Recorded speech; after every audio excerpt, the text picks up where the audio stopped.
I understand that there's a lot of disagreement on the intellectual property thing.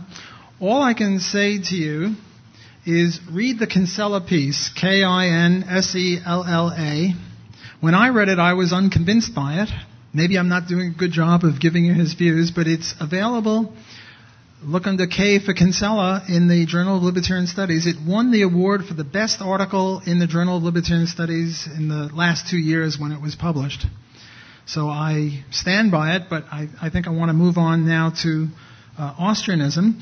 I have been asked to go over the abortion case, even though strictly speaking it's not economics, and I will do that during the question period. And also, I hadn't planned on, but I've been convinced by Mike that I should do public goods, and I'll add that onto the list.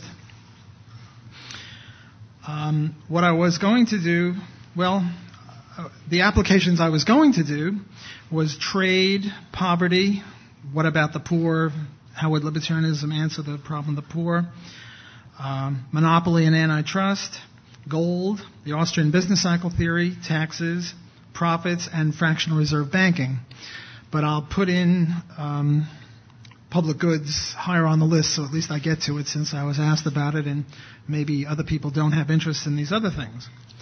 So without any further ado, let me get into the second session, which is devoted not to libertarianism, but rather to Austrianism. And as we said, libertarianism is a theory about what should be the law, and Austrian economics is about something very different, namely, what is the cause of economic phenomenon? Okay, first of all, Austrian economics, I won't say has nothing to do with Austria, but it has nothing to do with the economics of Austria. It just has to do with the fact that the first progenitors, the original people who created Austrian economics, happened to come from the country Austria. So it has nothing to do with the economics of Austria. Rather that Karl Menger and Eugen von boehm-bawerk, Friedrich von Wieser, Ludwig von Mises, and Friedrich Hayek were all from Austria. The leaders after them, I guess, would be Murray Rothbard and Israel Kirzner, who both came from New York City, as it happened. But we are all Austrian economists in the sense that we adhere to the principles of this school of thought. Similarly, with the Chicago School, the reason you call it the Chicago School is that it emanated from Chicago, but there are Chicago economists everywhere. Okay, what is the principles or the axioms of Austrian economics? Similar with libertarianism, there are certain axioms and then there are applications, and I'll do the same 1-2 punch on the Austrian economics as I did on the libertarian theory. The main axiom of Austrian economics is that there are certain principles of economics that are undeniable and yet have to do with the real world. This is in sharp contrast to the mainstream economists who believe that economics is not a rigorous, hierarchical, deductive system where you start with a basic premise and you deduce and deduce and deduce. Rather, they believe that it is more on the model of physics or chemistry or biology, namely it's a science, a physical science, and you come up with a hypothesis, who knows from where, but then you test the hypothesis. The hypothesis has to be falsifiable, at least in principle. Otherwise, it has nothing to do with the real world, they say. They're sort of like the Vienna School of Logical Positivism, for those of you who are into that. For them, the key is a controlled experiment. See, when we had the Salk vaccine, we had a controlled experiment. We had a double-blind test. Half the people in the room got the Salk vaccine, half the people got a placebo, lest not giving you anything would mess up the results, because we wanted to see if the Salk vaccine did it, not if just giving attention to you would stop polio. We did it double blind, namely, not only didn't you people know who got the Salk vaccine and who got the water placebo, but neither did the doctor, lest the doctor would give off emanations and sort of implicitly say, well, you people aren't getting it, so you people will get more polio than you people. So this is sort of the ideal for physical sciences. How close do we come to this in economics? Not very close. The closest we come to it, perhaps, is East Germany versus West Germany and North Korea versus South Korea. In both cases, due to an accident of war, countries were separated. It's the same people, the same culture, the same intelligence, the same educational skills, the same resources, the same everything, pretty much, except one had roughly free enterprise society and prospered, and the other had a communist society and went down to the pits. And from that we deduce, or we say, that since there was only one thing varying, that shows that that's the cause of it. Namely, it was communism versus capitalism. The obvious excuse on the part of the communists, well, maybe everything wasn't perfectly the same. Or maybe you had bad communist leaders or something. In other words, there's no knockout punch in mainstream economics. Whereas in Austrian economics, we start from basic premises which we claim are undeniable or deniable only upon the pain of contradiction, and yet have to do with the real world and indeed explain the real world and help us understand the real world. For example, man acts purposefully. It's impossible to deny, since the very denial of it is a purposeful act. So you're sort of caught in it. Teleological thinking is illicit in the physical sciences. Like, you don't say that the reason the sun comes up in the east is because it wants to illuminate the world, and then the reason it goes down in the west is because it's tired or something like that.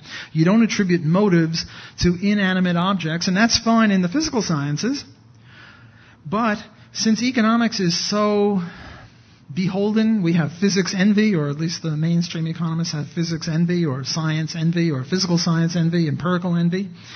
They don't like anthropomorphism. Okay, anthropomorphism is fine to get rid of when you're talking about the sun or the moon or a molecule, but when it comes to a person, well, anthropomorphism is a great thing. People have purposes. Okay, here, let me give you another one. There is a tendency for the rates of return on invested capital profits to equalize in all industries, assuming away differentials and risk. I claim that that is an insight into how the economy works that is undeniable and unfalsifiable. So again, if there are 5 industries, let's say there are 3 industries. There's industry A, there's industry B, and there's industry C. And here is the profits in all the industries. And here it's 50% profit, and here it's 10% profit, and here it's minus 5% profit. I say there's a tendency for profits to equalize, assuming equal risk. Forget about risk for the moment. Which means that it's got to come down from 50 to, say 15, and go up from 10 to 15, and it's got to go from minus 5 to plus 15. That would be equalizing. Now, I don't think we ever get there, because long before we get there, something else changes, a complement or a substitute good, or the demand, or the change in taste, or a war, or a frost, or a hurricane. Something will happen and push things around. But there's always a tendency. Because look, if industry A was making 50% profit, where would you put your money? A, B, or C? Well, obviously you're going to put it in A, but if you put it in A, you're going to reduce the profits, because the supply of A's will now be increased. And you're going to take your money out of C, which will raise the profits there. But at any given time, it'll never be equal, because all I say is there's a tendency. So it's unfalsifiable, because you can't prove it wrong.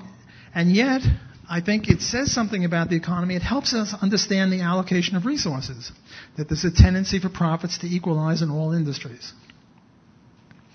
Another one, all voluntary trade creates mutual benefit in the ex ante sense. Okay, so here we go. Your name is? Anatoly. Anatoly has a pencil, and I'm going to hold up his pencil. Here's his pencil, and I have a tie, and I claim that if Anatoly and I trade his pencil for my tie, he values the tie more than the pencil. He values the tie he's going to get more than the pencil he's going to give up. I, on the other hand, since I'm also a voluntary participant in this trade, I value the pencil more than the tie. So the reason we trade is because we expect, in prospect, ex ante, to be made better off. Now, ex post, one or the other or both might regret our trade. And as an empirical claim, most trades we make we don't regret. Every once in a while you buy a lemon car, or you buy a meal that you didn't really like. But by and large, you buy a tie or a pen or eyeglasses or something, or a haircut. You know what you're going to get. You benefit not only ex ante, which you must, but you also gain ex post. But you see, this idea that you must gain seems to be unscientific to the mainstream economists. Whereas to the Austrians, how else can you explain the willingness of people to trade but for the fact that they think that they'll make their situation better off than if they don't trade? How can we understand trade other than in this way? Another synthetic a priori statement or basic premise: people act so as to render the future more desirable to them than had they not acted. Again, it's inconceivable that they would act in any other way. Now, it might be that the reason Anatoly wants to trade the pencil for the tie is because I told him that there's going to be a quiz and he wants to get an A, and he thinks that he can butter me up by making that trade. We don't know the reason why he wants to do that. It could be for any number of reasons. But we know that there's something about the tie that he likes better than the pencil. Otherwise, he wouldn't be giving up the pencil for the tie. Okay, these are the praxeological, logical, distinct elements of Austrian economics, and there are many others that I'll get to as we go along. Let me talk a little bit about transitivity. We Austrians are down on transitivity. What is transitivity? Transitivity is something beloved of the mainstream. Transitivity means that if you prefer A to B, and also you prefer B to C, therefore you will prefer A to C. Now, this transitivity makes some sense. For example, if I tell you that the number 8 is bigger than the number 7, and the number 7 is bigger than the number 6, it follows that the number 8 is bigger than the number 6. So I'm not against transitivity always. In other words, there's some coherence to transitivity. I'm not an anti-transitivity-ist. But when the mainstream economists say that there's something illogical if you don't prefer A to C, what they're reckoning in the absence of is that this took place at time t1. This took place at time t2, a second or 5 minutes later. And this took place at time t3. And you could have changed your mind. Namely, that there are no preferences out there that you have to accord to. Rather, each trade has preferences implicit in it. So this is a different methodological distinction between the Austrian school of thought and the mainstream school of thought.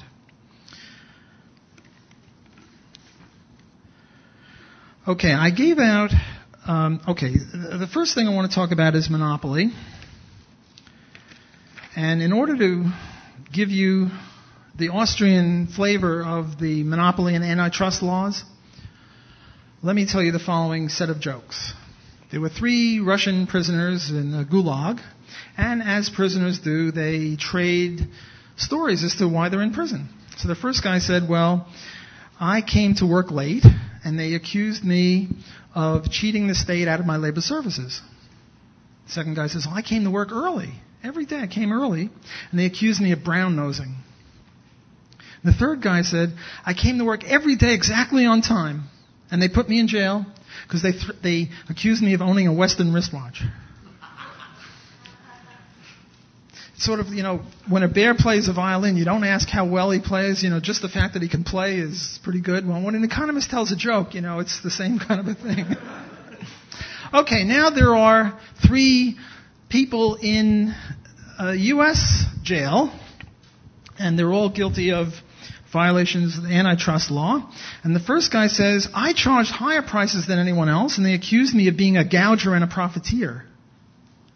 The second guy says, well, I charged lower prices than everyone else, and they accused me of being a cutthroat competitor and a predatory pricer.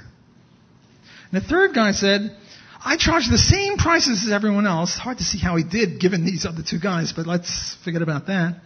And they accused me of being a colluder, a price fixer, and a cartelist. Now, all these things are illegal under that law. You can go to jail for any of them. But I submit to you, you've got to do one of them. So you can go to jail for anything. Anytime they want you in jail, they can put you in jail for that. Well, what kind of a law is that? It's a crazy law. Now, if I were to hearken back to, I don't want to lose my audience, but I'll take a risk here. and it'll only be for a minute, so if this is despicable and disgusting, avert your eyes. Here is the monopoly diagram. Here is quantity, here is price, and here is demand curve, and here is a marginal revenue curve. And we're going to assume that this is a marginal cost curve. And according to the neoclassical economists, this is the optimal point. You should be producing that much, call it OJ, whereas you will produce where marginal cost hits marginal revenue and you'll price up here. And this is not the optimal, but this is the monopoly amount of production. Now, if you don't know what marginal cost is and you don't know what marginal revenue is and you don't know why they have to equal, that would take me an awful long time to explain, so I'm not going to do that. All I can say is that according to the economist's way of looking at this thing, what the monopolist is guilty of is producing too little and charging too high a price. Now, you'll remember when Anatoly and I were trading a pencil and a tie, I said that it's a matter of undeniable logic that we both gain in the ex ante sense. Fine. So we each gain from trading one pencil. And maybe we traded two pencils, and maybe we traded three pencils. And now Anatoly, the dirty rat monopolist, refuses to trade any more pencils. And we put him in jail for that. Because he's ruining consumer welfare. Notice the subtle difference between saying that you gain from trading and that you lose from not trading. See, suppose he refuses to trade the fourth pencil for the fourth tie, or buy the fourth wristwatch, or whatever it is. From the Austrian point of view, nothing follows. All that follows is that he doesn't prefer the fourth tie to the fourth pencil, so we don't have a trade. Nothing follows other than that. From the neoclassical perspective, he or I or both of us could be a monopolist. Let's try again. Who is the heavyweight champion of the world in boxing nowadays? Who knows? Mike Tyson. He's the one I remember. Okay, so here's Mike Tyson. And according to the neoclassicists, Mike Tyson should be fighting 12 times a year, once a month. But Mike, the monopolist, is withholding in order to jack up his price. He only fights 9 fights. And we lose this dead weight loss triangle because of that in terms of welfare. This is the way the antitrust economist from the neoclassical perspective would talk. What I would say is, from Mike Tyson's first 9 fights, he gains more than it costs him in the form of being punched and the alternative leisure. And the fans gain more from watching him than the price of the ticket. So there's mutual gain in the ex ante sense. Well, what about the other 3 fights? The Austrians say, well, you can't say anything about those fights. Nothing follows from them. You shouldn't make them fight 3 more times. And that's what antitrust law is predicated on when you look at the economics of it. Okay, the next thing I want to talk about is poverty. What about poor people? How will libertarianism or how will the free enterprise system handle the problem of poverty? And I gave out a handout that I hope everyone's got. And if you don't have it, raise your hand. Come up here and I'll give you an extra copy. Well, I first put it in the form of a cartoon, helping the poor. There are 2 ways to help the poor. On the left side, in both cases, there are people at the bottom of the pit who are poor, and there are people at the top of the pit who can help them. And in the top, the big government answer is the poor are yelling, more food, and they're tossing down welfare buckets or stuff in buckets. In the second one, the free market answer is more rungs, freedom rungs to let them climb out of that hole. And I think that, they say a picture says 1,000 words, and I think that's 1,000 words worth. Our contention as Austrians, and I suppose as libertarians too, is that the best way to help the poor is with economic freedom. The best way to help the poor is not to give them welfare. The best way to help the poor is to make them economically free, because the people who are poor in relatively rich countries are infinitely richer than even the middle class in countries that are not free. In this country, The poor people don't just have a television. They've got a color television. They've got air conditioning, not just fans. They've got maybe not a new Maserati, but they've got a car. I remember in the 80s when the Soviets, during the Olympics, when a Soviet would win a gold medal, they'd have a little interview with him, and they'd invariably show him in a little car and in an apartment. And I was wondering, why do they always show every bloody Soviet in a little car in an apartment? And the answer was, these are 23-year-old kids who are winning gold medals, 25, 18, whatever it is. Who in the Soviet Union can afford a car when you're 23? Only a gold medal winner. Whereas here, you work in McDonald's, you can get an old beat-up Volkswagen. You can get your own apartment, maybe not on Park Avenue, or at least this part of Park Avenue, but somewhere. So the poor in the rich countries, the free countries, do much better than even the middle class in the unfree countries. Now, the other three things I have, the other page, what I did with the two co-authors is we took about 100 countries, and we had 17 different criteria for what economic freedom was. And on the basis of these 17 different criteria, we rated all the countries, and we gave them an A through an F minus. What were the criteria? Things like, lack of regulation, low taxes, low union rates, free trade, things like that. The less government you had, the more economically free you were. And I'm not going to go over the 17 different criteria. It's a book I did with Gortney and Lawson. If you want more on that, just get a hold of me. My email address is wblock, W-B-L-O-C-K, @loino.edu. And I'll send you more information on this than you want to read. So anyway, what we do is we rate all 110 or 120 countries in our sample on the basis of these 17 criteria, and we give them a 10 if they are economically free and a 0 if they're not economically free. And then I think we said that A was countries that get 8 or 9, and B was a country with a 7 out of 10, and so on down the line. And we define these criteria solely in terms of economic freedom, not in terms of wealth. Otherwise, we would prejudice the case. And we found that countries who had the most economic freedom, and that was, if I remember it correctly at the time, it was Hong Kong number 1, Singapore number 2, Switzerland and New Zealand were 3 and 4, I forget which was which, and the U.S. was 5, so we're only the 5th freest economically speaking country, but we're very economically free. Most of the reaction I get from people from around the world, whenever they see this, they say, my country you put too high. Because they know their country very well and they don't know other countries as well. They say, how could you put the country so high? Because we have this, we have that, and we have that. That is free enterprise types. All I can say is other countries are even worse. Okay, so Exhibit A, Part 1, is that the richer you are, the freer you are, or rather to put it in the causal relation, the freer you are, the richer you are. And it's got nothing to do with resources. Hong Kong doesn't have one resource to rub against another.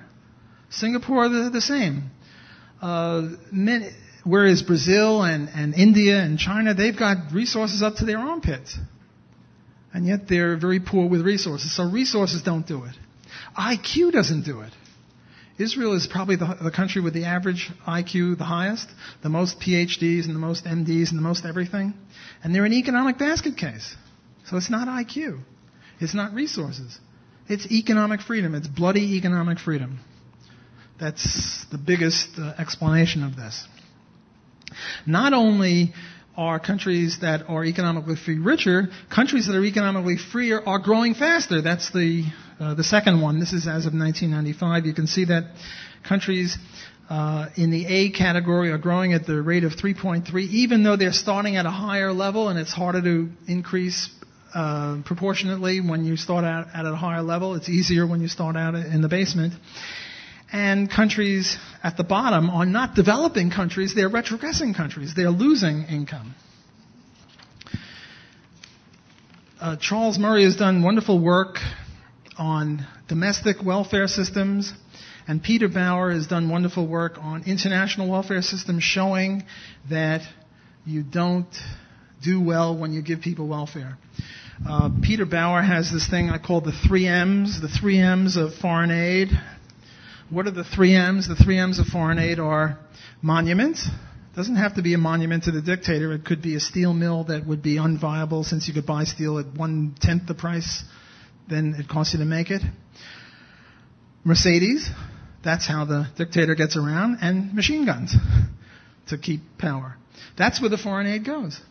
And he says that when you have foreign aid, even though it's a very small proportion of our budget, 1%, 0.5%, the left liberals are trying to raise it to 1%, it's a tremendous amount of money for the recipient country. So tremendous that the young, smart kids, instead of going to become engineers or doctors or farmers, they go and become bureaucrats to get some of that money. Well, what kind of a way to develop the country if the best and brightest of the youth have an incentive not to produce things, but to grab some of that money? And also this enhances and exacerbates tribal warfare, intertribal warfare, because look, under laissez-faire, it really doesn't matter who the president is, because the government does very little.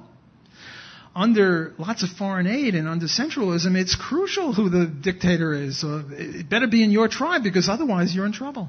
So this exacerbates international warfare.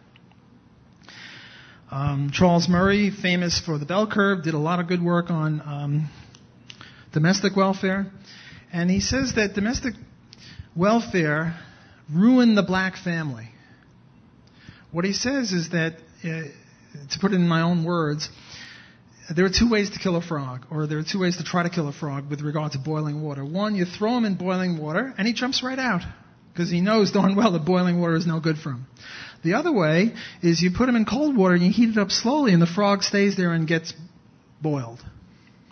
Well, what Charles Murray says is that the slave system was like boiling water. The slaves knew that the blacks knew that slavery was no good. After the slave episode was over in 1865, the black family was almost as intact as the white family. Not quite, but almost as intact. There were messages in the newspapers all throughout the South.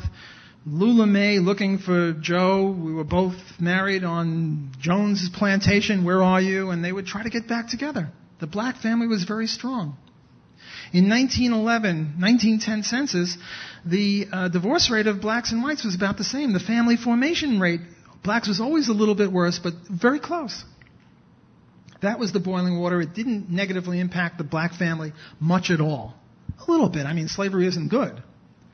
But the welfare system was insidious. That was boiling the water very slowly, and they stayed in there. The black family fell apart. Not only was there the rate of divorce, it was that the family didn't form in the first place. And we know from our sociological friends, who are no good on most things, but on this they're pretty good, that when you have an intact family, this is sort of a proxy variable for all sorts of economic health. And when you have a broken up family, or a family that doesn't form, or a girl of 19 with 3 kids or something like that, everything is bad. So what welfare did is undermine the black family, and the undermining of the family is a way of ruining the economy of them, and you're not helping them. So the free enterprise answer to the question, well, what do you do about the poor? What you do about the poor is you don't have minimum wage laws that unemploy them. You don't have unions that exclude them from jobs. You don't have high taxes. You have a free economy, which is a very prosperous economy. And you don't have welfare that undermines their family. That's how you help the poor. Okay, the next thing on my list is trade. And now look at the thing with the boxes on the other side of the handout where the cartoon was. And what I'm going to do is to try to illustrate two things. One is a thing called absolute advantage, and the other thing is a thing called comparative advantage. See, right now there's all this talk about, what is it, we're exporting jobs to India or Mexico or Japan or somewhere. All the jobs will go. It's just a craziness. What I assume is 2 countries, Canada and Costa Rica. Everyone's got this in front of you. If you don't, speak up now or forever hold your silence. And 2 products, bananas and maple syrup. 2 days or 2 seasons. And I'm assuming that you can add a unit of bananas and a unit of maple syrup. And in the first case, there's no trade. Canada can produce 10,000 units of maple syrup. Why? Because trees grow like crazy up there. It's so cold. Maple trees thrive. How do they produce bananas in Canada? Greenhouses. Greenhouses, it's very expensive. A banana can cost $50 if you do it that way. In Costa Rica, bananas, they're up to their armpits in bananas. Bananas grow like weeds there. How do you get maple syrup in Costa Rica? Gigantic refrigerators. I mean, it's a little silly, but I'm purposely picking dramatic cases to make a sharp point. So they can't produce too much maple syrup. What's the GDP of Canada without trade? 10,005. What's the GDP of Costa Rica without trade? 15,020. What is the total world banana production? 15,005. That is, these are the only two countries in the world, I'm assuming. And what are the number of maple syrup units? 10,020. Everyone following where I'm getting the numbers from? Okay. And what's world GDP? 25,025. Fine. Okay, now we engage in trade. What does each country specialize? Well, obviously, Canada makes no bananas, and Costa Rica spends 2 seasons on bananas, not one on bananas and one on maple syrup, so that you go twice 15,000 or 30,000. Whereas from the Canadian point of view, they produce 10,000 per season, but we now have 2 seasons, and they're not going to waste 1 season on bananas. So they'll produce 20,000, and together 30 plus 20 is 50,000, and notice that world GDP practically doubles. This is the case for free trade.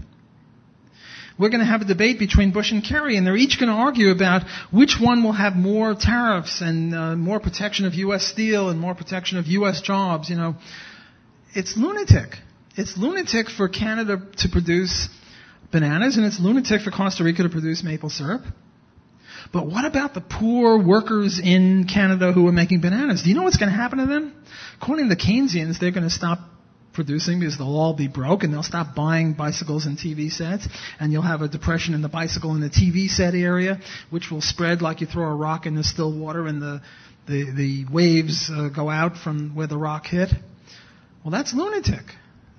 That's a way to have a starvation. Look, if we each had to have individual self-sufficiency, we had to produce everything for ourselves, we'd all die. 97% of us would die. 98% of us would die. 97 or 98% of the human race owes its very life to trade, whatever trade we do have. In countries where you don't have free trade, one country has a boom crop and the other has a starvation, and the other women starve. In this country, happily, you have bad times in Louisiana or Florida. Stuff comes in because the prices go up in Florida, and you attract stuff. Although they're now having anti-gouging laws in Florida, which is not going to help get candles and batteries and water and milk in those states. But we don't do it as badly as some countries. Okay, so this is the case for absolute advantage. And most anti-free traders, most people who are afraid of outsourcing jobs, even they will admit, okay. In the case of absolute advantage, we'll go for free trade. We don't have to, import the tropical fruit. We can, or rather, we can import tropical fruit. We don't have to worry about the banana manufacturers in Canada. And indeed, if you're worried about the problem of poverty, who is going to take the biggest hit in the Canadian banana industry? The low-skilled worker who is just pushing a broom in the banana industry? Or the high-skilled worker who is a biologist of bananas? Or the stock owner, the guy who owns the banana factory? Obviously, the latter too. Because if you push a broom in the banana industry, you can push a broom in the maple syrup industry. You lose very little. But if you're a theoretician of bananas, it might not translate as easily to being a theoretician of something else, because you had to put many years of practice in that. And if it's the capital equipment, greenhouses are no longer going to be, they'll lose all their capital value, or virtually all their capital value in Canada, except for what you could do with melted down glass or something. Okay, now let's get to the tougher challenge, the challenge of comparative advantage. And here again we have 2 countries and 2 dates and 2 products. Only now we're looking at it from the Canadian eye perspective. And we assume that the evil Japanese are better at both than us Canadians. We could have used the Mexicans, who were better at both, not because they're good at things, because they work cheap, but I picked to illustrate it with the Japanese. The menace from Japan. They can produce twice as many wheats as us, 70 to 35. But in TV sets, they're really good. They're 33 times better than us. So before trade, Canada has GDP of 38, same way I got the number as above, and Japan 170, and the world GDP is 208, and there are 105 wheats and 103 TV sets. Okay, now we open up trade, and what I want to prove to you or demonstrate to you or illustrate to you is that even if the other country is better than us in both, it still pays for them to trade with us. We can still cooperate. We can still benefit from trading with each other. So if we have trade, who's going to do what? Well, obviously, you specialize not in your absolute advantage, because Japan has an absolute advantage in both. Rather, you specialize in your comparative advantage. And Japan only has a comparative advantage in TVs. Namely, they're 33 times as good as us. Whereas they don't have, us Canadians, whereas they don't have a comparative advantage in wheat, they're only twice as good as us in wheat. Or looking at it from the other point of view, we Canadians are fully half as good as these supermen Japanese people, but we're only 3% as good as them in TVs. So the Japanese specialize in TVs, and we get 200 TVs instead of 100. We Canadians specialize in wheat, and we produce 35 for a grand total of 70 for 2 days. And now GDP goes up to 270 from 208. So again, we show that the benefits of trade, even when one party is better at both things than the other. One more example, the lawyer and the typist. Here you have a lawyer who can produce 1,000 a day lawyering, and 150 a day typing. So what should he do? Should he do, and you need an equal amount of secretarying and lawyering, I'm assuming, to get the case done. So should he just do both and not specialize? Well, if he does that, he'll make 1,000 a day from lawyering and 150 a day from typing for a grand total of 1,150. On the other hand, if he's smart, he'll say, look, I can type, but it's silly. I might as well specialize.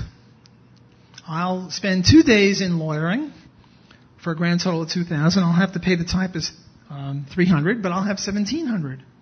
So no matter how you slice it, whether it's a nation or an individual, free trade is a good thing. Why then do we have so much steel tariffs and all this?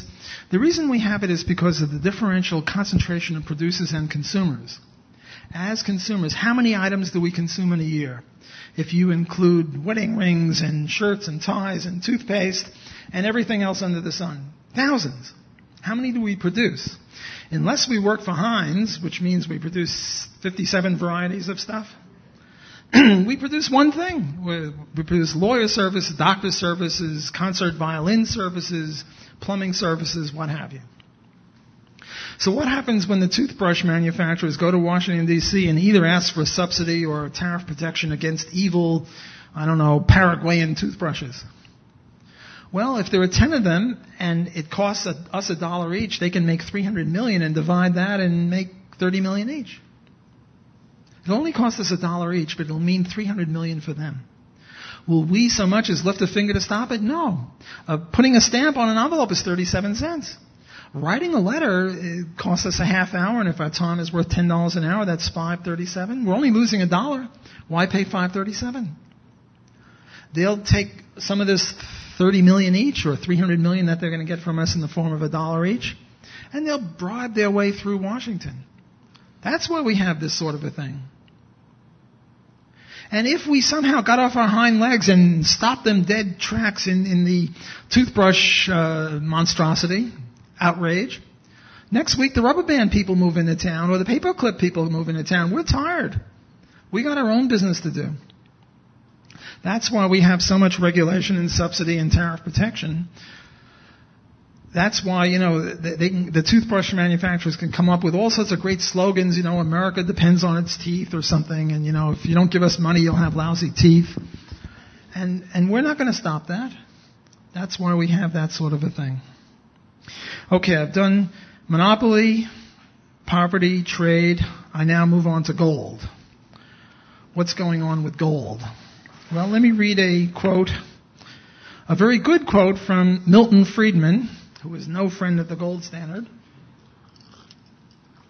And what Milton said is that the classical liberal is suspicious of assigning the government any functions that can be performed through the market, both because this substitutes coercion for voluntary cooperation, notice the libertarian elements, in the area in question, and because by giving government an increased role, it threatens freedom in other areas.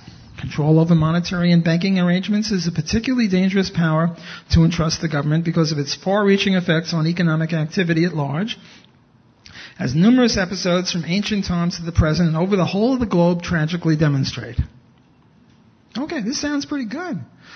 I mean, I'm tempted to say, okay, Milty, you're an Austrian. Come on down to the Mises Institute. You're one of us.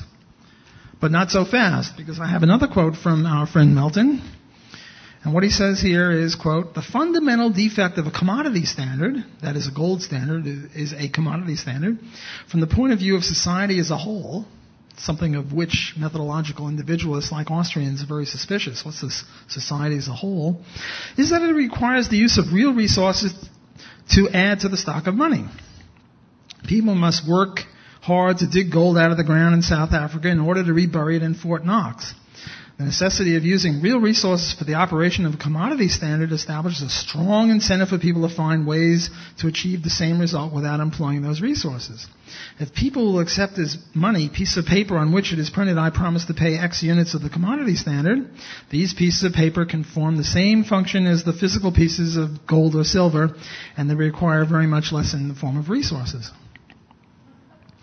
Well, this is a very different kind of a statement. The first one is, markets, voluntary cooperation, better than coercion, tragic history of government money control.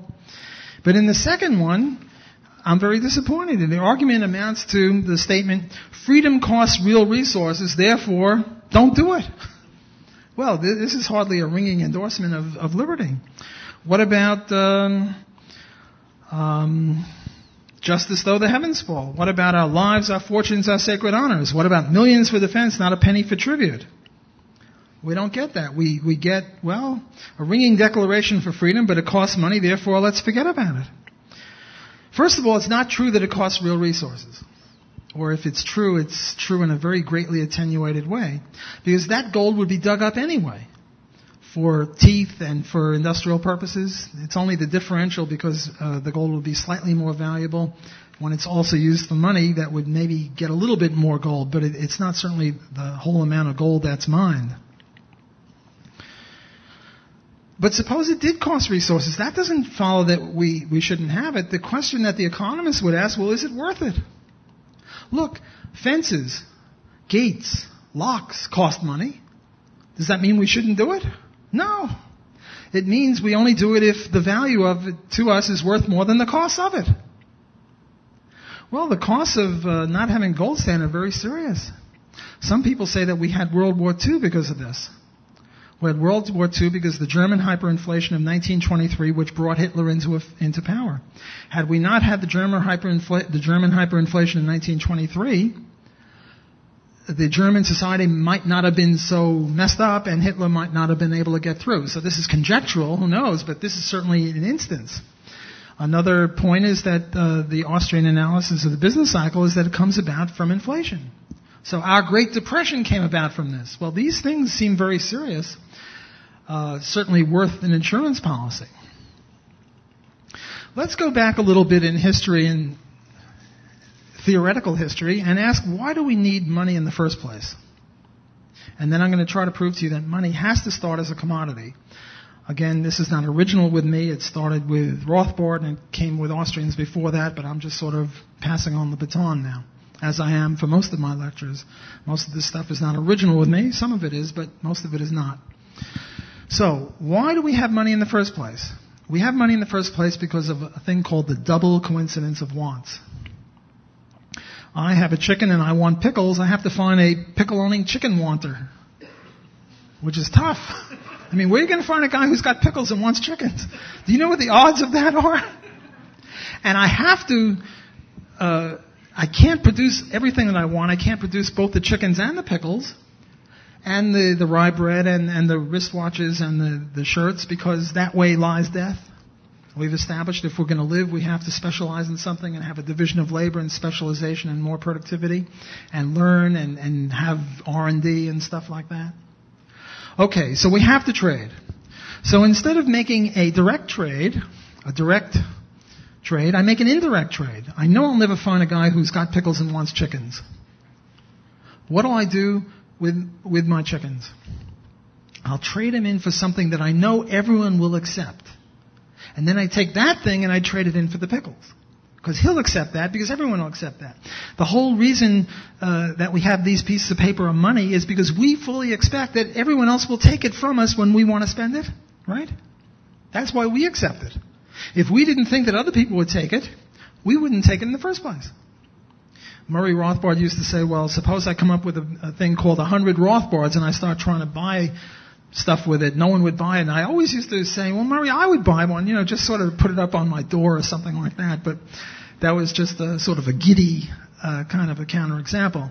The reality is that he couldn't put Rothbards and then start buying cars or houses. He would just, I'd give him $5 for one just to have one. But that's not really money. Okay, so what sort of things were there that everyone would accept? Well, everyone accepts sugar, salt. Sugar and salt and fish hooks in fishing communities last a long time. Bananas would make a very lousy money. Cement would make a very lousy money for opposite reasons. Bananas because they'll go bad. Cement won't go bad, but it's so heavy compared to the value of it. Diamonds would make a lousy money because you can't make change in it, because if you cut a diamond in half, you get 1/8 the value. So whenever there was competition between these various commodities, gold and sometimes silver won out. That's why Austrians and libertarians favor the gold standard, not because we're fetishists. Even though I accused somebody of being a fetishist here before. I don't know if it was a gold fetishist. But one of my favorite cartoon characters was Scrooge McDuck. And what old Scrooge would do is he'd get in his money bin, he'd throw the money and it would sort of land on him and go, oh, Well, we're accused of that, but we're really, we're not into that. We have our other perversions, but not that one. We're really not into this gold fetishism. So the gold standard is really shorthand for market money. Namely, we favor whatever. We look back at history and say whenever people were free to choose, which is the title of one of Friedman's books, they always picked gold. So we favor gold. Look, if tomorrow we had free enterprise money and people picked platinum or molybdenum or something else that I can't pronounce, we would have no problem with that. So it's only called the gold standard because of this historical accident. Really what it is free enterprise money or free market money or capitalist money. But it always has to start out as a commodity. Because it's only a commodity that we know that other people will accept because of its commodity value.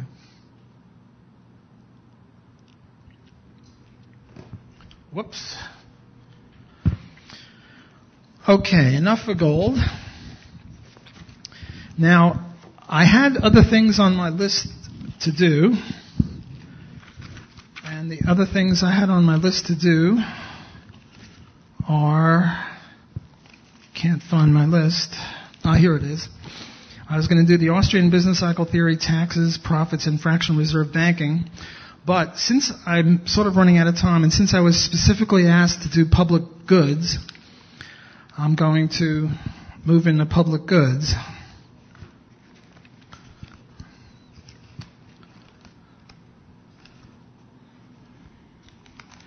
Now, public goods are an instance of so-called market failure.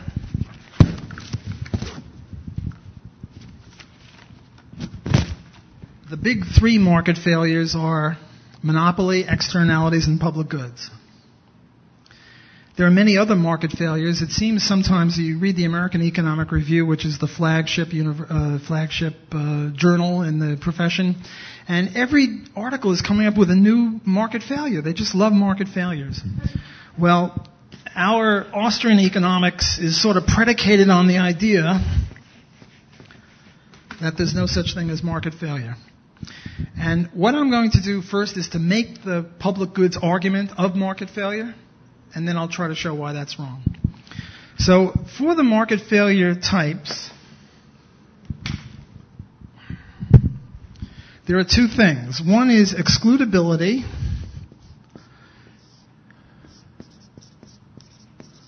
Excludability. And the other is a thing called rivalrousness. Rivalrousness. This is the idea that you really can't have a free enterprise Lighthouse or a free enterprise army because you'll protect free riders, and if the free riders don't pay, well then how can you finance it in the first place, right? Okay, so let's develop it. The question is, can you exclude people, that is, thank you for a little musical break. Can you exclude non-payers? The key is, can you exclude non-payers? And we say, yes, you can, or no, you can't, and we divide all goods into that. And then here you say, is it rivalrous? This is the question, should you exclude? Should exclude? And the question comes about, if there are marginal costs are zero, then you should not exclude. If marginal costs are zero, you should not exclude. And if marginal costs are positive, then yes, you should exclude. Marginal costs means does it cost extra to service one more person? And if it doesn't cost extra to service one more person, the argument says, well, then you shouldn't exclude even if you can exclude. I don't think this is fully coherent yet, but when I give examples, that I think will put flesh on the bones of this argument. It's a coherent argument. It's a rational argument. It's not just gibberish. So we have to do full justice to it if we're going to then criticize it. Okay, so what kinds of goods are there that the marginal costs are greater than zero of servicing one more person, and that you can exclude them? For example, a hot dog. Is a hot dog, can you exclude non-hot dog eaters from eating hot dogs when they don't pay? Yes. You threaten to call the cops on them. Okay, there are a few hot dog thieves, but by and large, most people, let's forget about thieves. You can exclude non-paying hot dog eaters by just threatening to throw them in jail if they grab your hot dogs without paying. Should you exclude them? Yes, you should. Because one guy eats up a hot dog, it costs real money. Okay, everyone with me on that first case? Okay, let's take a case here where you can exclude, but you shouldn't. And the example usually offered there is a broadcast. Can you exclude people from TV or radio? Yes, you can, by jamming the thing and then selling them a box that unjams it and charging them a monthly fee for unjamming it. You can exclude it pretty cheaply. Should you? No. Because if I'm broadcasting a show, the Jay Leno show, and everyone is watching here except David, and everyone is paying but David isn't, does it cost anything else to let him watch it? No, it costs nothing. So I shouldn't exclude him, because it costs nothing for him to enjoy it. So if I exclude him, GDP is lower than it would otherwise be. And for the mainstream economist, this is a big no-no. So a broadcast is a case where you can exclude, but you shouldn't, because the cost of adding one more listener is zero, because you have to undergo all the costs to put on the show. So we say that this is a private good, and now we have the first case of a public good. What's the second case of a public good? Second case of public good is where you can't exclude, but there are extra costs. And the example there is a crowded city street. Here, it's impossible to exclude, say, those guys, to anticipate my criticism.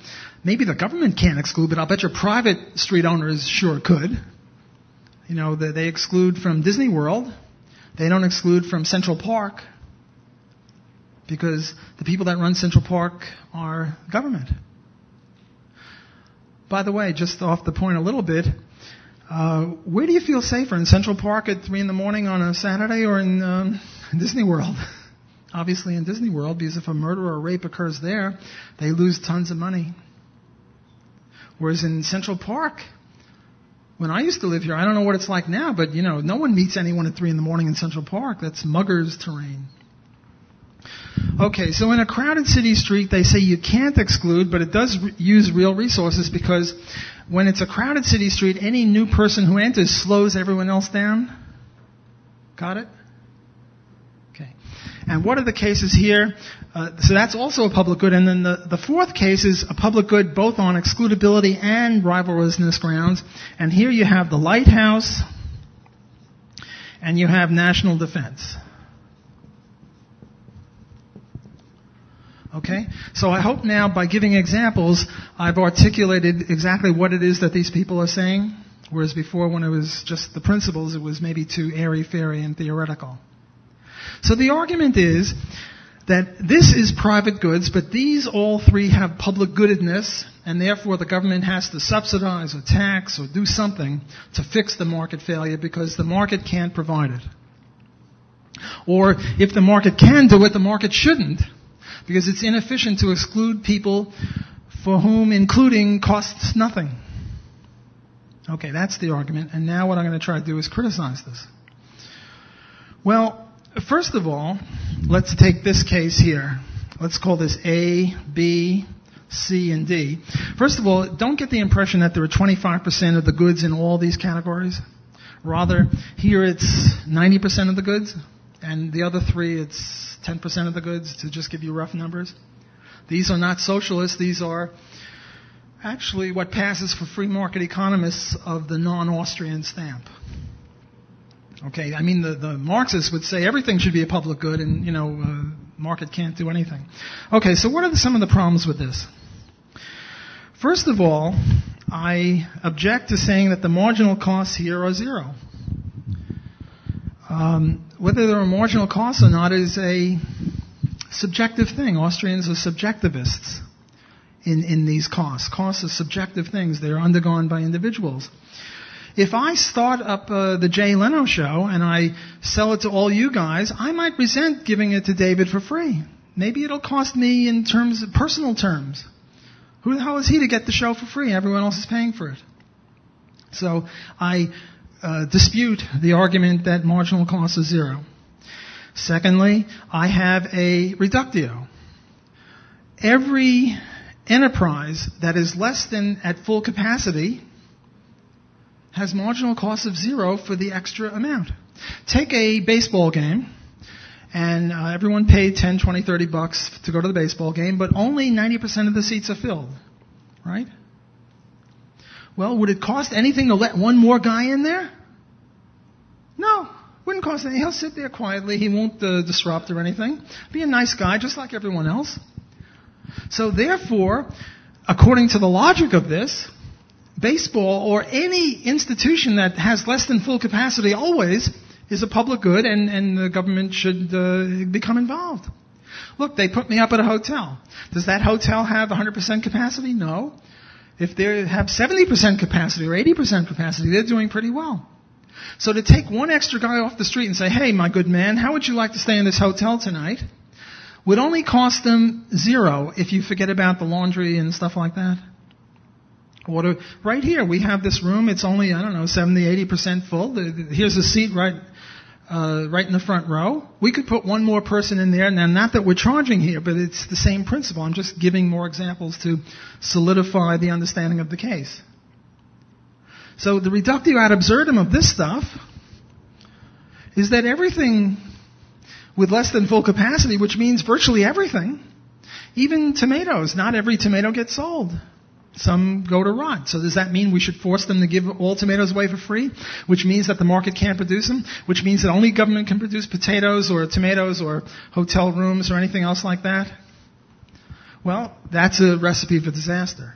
Or it's a recipe for socialism. Okay, now let's take B, crowded city street.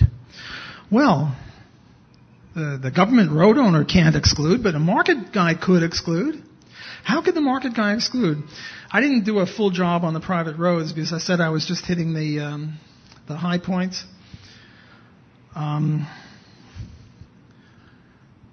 You don't put a penny in front of every little old lady's house.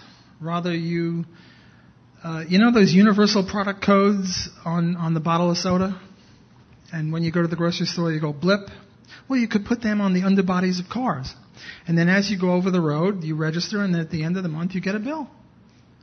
And anyone who doesn't have a universal product code or doesn't pay the bill or whatever, you come get them. You can exclude them. You don't have to stop them each time and say, give us a penny, now give us another penny. That's silly. So you can exclude them. So much for B. Now what about the Lighthouse and national defense? Ronald Coase wrote an article that everyone interprets as saying that there were private lighthouses in Great Britain in the 17th or 18th century. My buddy and I, Bill Barnett, have an article out, or at least floating the rounds of the journals, saying that this isn't quite so. But let's forget about that curlicue. What Ronald Coase showed, and what other people actually showed, what Ronald Coase failed to show in my view, but what other people did show, is that you had private lighthouses. Now, how can you have a private lighthouse? Surely the cost of allowing one more boat to benefit from the lighthouse is zero, and surely you can't exclude a boat. But they did exclude the boat. What they had was a credible threat. They said, okay, look, this time you'll get away with it. But next time, if we see that you're the only boat out, we're shutting out the lighthouse. And then you might crash on the rocks. And your sailors are going to know this. And you're going to have to pay those sailors twice as much. And also you're going to have to go slower. And slower means more costly. So we have a credible threat to exclude you. And if you don't pay, we're going to do all these things. How about national defense? Same thing, whether it's national defense against the Iraqis or the Ayatollahs or the Soviets or the Martians or whoever it is, same principle, whether it's domestic or international terrorists. Can you exclude non-protected people? Sure, if you think about it. Look, on your house, you've got a seal of approval that Walter Block will protect you. On your house, you don't. You dirty rat, you didn't pay. So that tells somebody else, your house, if you attack your house, I won't stop them. It might not be something. It might be something. Who knows? Everyone wears a little thing on their lapel. I'm protected by Walter Block Protection Services or not, or Acme Protection Services. We can exclude non-payers. Most property, you see, you might ask, well, how could the poor pay for protection? The way the poor pay for protection is the poor rent apartments. And when the poor rent apartments, they rent it from rich landlords, capitalist pig landlords. And the capitalist pig landlords would have an incentive to make sure that the people who were renting weren't accosted, as the case I gave you in Disneyland. When people go to Disneyland, they feel safe. If anyone acts obstreperously, they're surrounded by a bunch of ducks and geese and mice all packing heat, saying, sir, come with me, go quietly, or we're going to kick your butt or something. I don't know what they say. I've never been on the receiving end of that stuff. But you can exclude people. You can protect people with private property. You don't need the government to do this. You can say, look, people in Massachusetts or Taxachusetts don't pay for defense, and tell the Ayatollah, if you guys go there, we're not going to mess with you. Now, it's not a perfect exclusion, but nothing is perfect. Okay, I'm supposed to go from 6 to 7, and I've already gone over, and I forgot to do the abortion, which I won't do because no one's asked me yet. But now we're having a question period, right? Is till 7:30? Okay. What about abortion? Speaking of Austrian economics, what about abortion? Okay. Whoops, I keep stepping on that thing. I don't know what's wrong with me. Well, I'll give you the quick and dirty answer on that one. This is a very tough question, and libertarians disagree. Needless to say, those who disagree with me are on the wrong side of this issue. Just kidding. It's, a learning process. There are two schools of thought on the abortion issue. There are the pro-choice people, who believe that you can have an abortion pretty much at any time at the extreme. And then there are the pro-life people who say you can't. I think that the libertarians offer a third alternative, a real third alternative, not just a compromise, but a real philosophical third alternative. And even if it's wrong, I recommend it to you on that ground, because here we have this horrible philosophical dispute where well-meaning people on both sides of the issue find themselves at loggerheads. Probably since slavery in the 1860s, there is no dispute that more pulls ourselves apart from each other than this one. So a third alternative, evictionism, the libertarian view, which stems from private property rights, which I gave in my first lecture, and let me tell you how that works. Now, I am going to, in some sense, take the pro-choice position. So when should I say that life begins? Well, it's hard to say when life begins. Is it at birth, or is it at conception, when the sperm and the egg get together and you have a fertilized egg? In order to make it toughest for myself, because I am going to come out in some sense for the abortion pro-choice situation, I'm going to assume the very worst case for myself, namely, I'm going to assume that life starts at inception. A fertilized egg is a human being. Why? Because it has the potential to grow, and also because I don't want to get away with easy arguing, assuming something that makes my case easy. So what is the evictionist philosophy? The evictionist philosophy is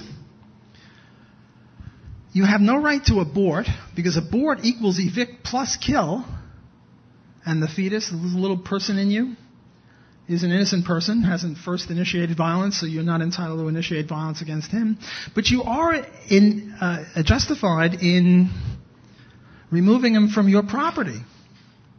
Now take the case of a pregnancy that results as a result of rape.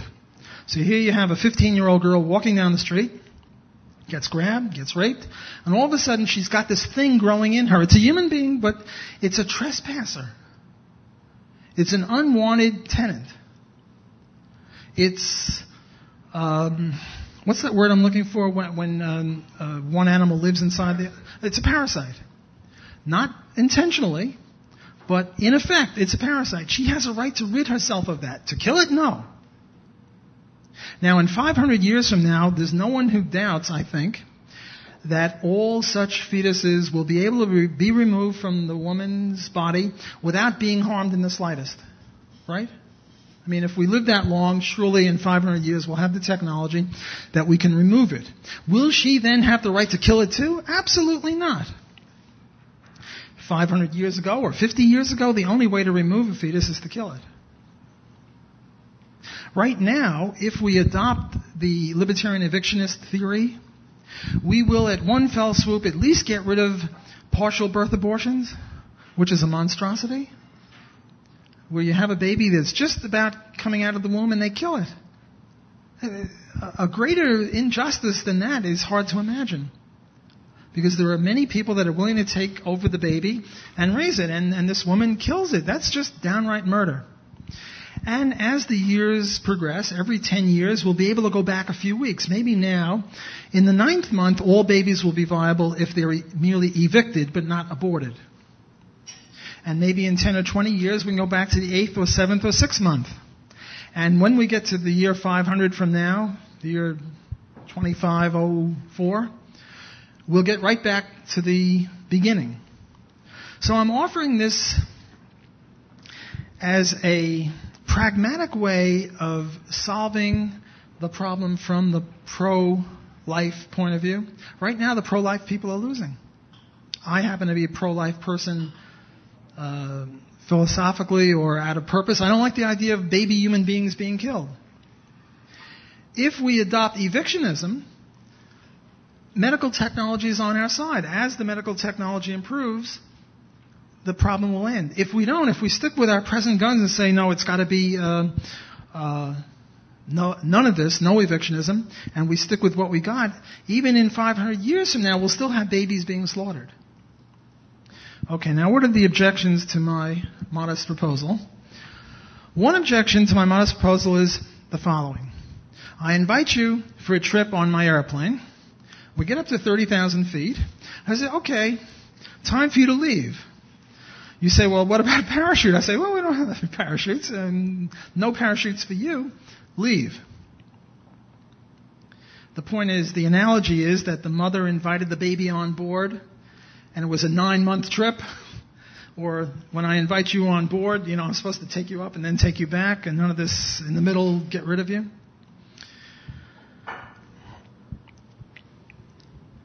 The one problem with that analogy is the case of the rape. The rape mother or the rape victim did not invite anyone anywhere. And if all babies have equal rights because they're all equally innocent, that baby has no right at all to be in there. And if that baby has no right at all to be in there, then no baby has a right to be in there. Second argument against this criticism is the following. I believe in implicit contracts. And the argument here is that the mother has an implicit contract with the baby. For example, if you go to a restaurant, you order a cup of coffee, and drink it down, and they present you with a bill for $1 million, forget it. There's no way in libertarian society that you're going to have to pay $1 million, because the implicit contract is that a cup of coffee costs $1 or $2, or if you go to some fancy schmancy place, $5 or $10. I don't know about $100 or $1,000. Now we're getting in that gray area. But certainly if it's $1 million, that's crazy. So I'm open to the idea of implicit contracts. Does the mother have an implicit contract with the baby? I say no. Forget about the father for the moment. If there is an agreement with the father, as in the Mary Beth Whitehead, I think it was, who was hired to have a baby, contractually obligated, well then she had an obligation to keep that baby because she would be violating the contract. Fine. So if there's an agreement with the husband, okay. But just suppose a woman goes to a bar, gets impregnated, and that's it. There's no husband in the picture. Does she have an implicit contract with the baby? Well, I say a necessary condition for an implicit contract is that there be two parties. Now, I'm willing to consider the baby as a party, or the fetus, or the fertilized egg, but at the time of intercourse, there's no one with whom to have a contract. Because at the time of intercourse, the sperm and the egg are not yet together. Another argument against my view is, quote, if you make your bed, you have to lie in it. If you get pregnant, you have to go through with it. Why? Why do you have to lie in your bed? If I'm stupid enough to go rock climbing and I fall and I get a broken leg, do I have to lie in my bed and that is not get my broken leg mended? No, I can get my broken leg mended. I don't have to lie in the bed of broken legs. So I reject the argument that you have to lie in the bed that you've made. And I conclude that on pragmatic and on philosophical principled reasons, the only correct view on this is the eviction theory. Unfortunately, very few people have heard about it. I had one article on this in Reason magazine in 1972. I have another article coming out in a law review, which has been accepted by 3 different law reviews. The kids love it. And then when the adults hear about it, they renege on their agreement. It's the most amazing thing. 3 law reviews in succession have accepted it and then have reneged. And now a 4th law review has said, we'll accept it. And I said, well, get me a letter from your dean. Otherwise, I'm taking it to another law review. In law reviews, you're allowed to send multiple submissions. So one of these days, it's going to hit the fan. This stuff is going to get publicized. Not that it's original with me. Murray Rothbard had some of it in him, but in his writings. But I think this is something that libertarianism can contribute to the overall debate on this, and this is a crucial debate. And yet, what I'm doing is harking back to what I started with 2 hours ago when I started talking about property rights. Anne. Well, it seems to me that this argument's clever, but it seems to me that every argument you make so far comes to a collision and the issue of abortion. Okay, I can see the eviction argument, but you're not talking about a mature tenant. You're talking about a creature that requires care for at least 6 years, at minimum, to even become functional. So, I mean, now you got a public goods argument. If the mother gives up her property rights, somehow that child is viable, who's going to provide that protection? It's going to become an obligation of the public. So, I mean, even though these are, I don't know, it just seems to me that this argument runs into property rights, it's coming at these arguments another way. That I don't know that eviction quite solved. Everyone able to hear that? If I were to summarize it, I'm too clever by half. I think that you're raising a very interesting question, but one that's a bit tangential. You see, I'm talking about just abortion. You're talking about who has the obligation to take care of the baby afterward. It's a different question. So we're not really conflicting. You're arguing about the subcontract, implicit contracts. I presented a bill for $1 million. Well, of course, this is outrageous. But what do you say about a woman who says, well, I went to a bar, this guy was quite a nice cooking, I got involved, and I ended up pregnant. This is outrageous. I beg your pardon, it's not outrageous. And so she has, the implicit contract is you engage in this behavior, you may well become impregnated. Therefore, you do have a responsibility. You're not a landlord, evicting a tenant. Well, under libertarianism, there are no good Samaritan laws. There are no positive obligations. There are only negative obligations. Remember we said the non-aggression axiom means you got to keep your mitts off of other people. If there's someone drowning in that pool over there, and I could just throw him this life raft and then just walk away, and I don't, do I go to jail? No. Because I didn't. Now, if I pushed him in, that's a different thing. But if he's just lying there, I don't owe him any positive obligation. If we had positive obligations, right now, all of you people and me should be in jail, because we know darn well that there are now people starving in Africa or Asia or somewhere, or South America, and yet you've got a wristwatch, you've got a car, you've got a house. What are you doing with that stuff if there are positive obligations? There are no positive obligations. And this applies to parents and children. Parents have no positive obligations to bring up children. Now, happily, for the preservation of the human race, we are constructed in such a way, there are good sociobiological reasons for thinking this, that when a baby smiles, we light up, and when a baby cries, we feel very upset, and we're ready to help that baby. So I think that for all practical purposes, most babies have someone that wants to take care of them, and even if they don't, there are other people who are willing to adopt them. Indeed, because some couples are infertile and they're not able to have babies, if there were no baby black market or black market in babies, well, right now it costs $20,000, $30,000, $40,000 to get one on the black market. With a non-black market, it would cost less, but it would be a positive price. Namely, there's always someone ready to take care of babies. Even there was this case in Canada where you had a baby with spinal bifida and this and that and everything else under the sun wrong with the baby. It wasn't a baby, it was 13 years old. And the father killed it. Or killed the child, I shouldn't say it. The father killed the child. I would say, and then there was this other case just in the newspapers where there was a husband and a wife, and the wife was on support systems and all that. The libertarian answer, as far as I'm concerned, or based on my understanding of libertarianism, and, you know, I'm not the authority, everyone's got their own views, but my own view is there are no positive obligations, but you homestead. We human beings are situated that we like to take care of babies. Look, if there were two tribes 1 million years ago, one like us and one that didn't like to take care of babies, there's a name for that tribe. It's called extinct. We come from a long line of people that love babies. And it's in our guts. We're hardwired for loving babies. So I don't think we have to worry about that. And the question that you're raising, I insist, is a different one than the one I raised.